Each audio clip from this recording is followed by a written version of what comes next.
Sebanyak 130 koper dibagikan kepada calon jemaah haji asal Banda Aceh yang akan masuk asrama haji besok pagi sebelum berangkat ke Tanah Suci pada 24 Mei mendatang.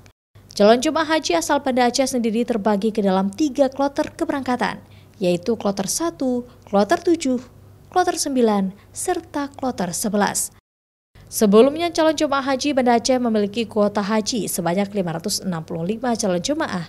Namun hingga pelunasan akhir pada 19 Mei lalu, total calon jemaah haji yang melunasi pembayaran haji sebanyak 524 calon jemaah. Sehingga nantinya kuota yang kosong akan diisi oleh calon jemaah dari daerah lain. Jumlah koper kita sebanyak 135 yang kita bagikan kepada jamaah kloter 1 yang insya Allah besok jam 8 pagi sudah masuk asrama haji. Naik barang bawaan di mana sih kita sudah sampaikan kalau ada gunting dan pisau itu dibolehkan di dalam koper besar. Jadi kita himbau kepada jemaah jangan sekali-kali dimasukkan di dalam tas kabin atau apalagi di dalam tas paspor.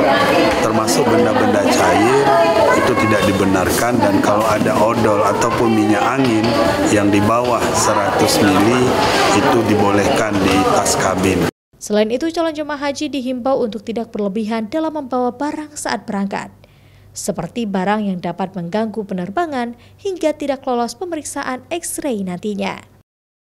Syahril, Kompas TV, Banda Aceh.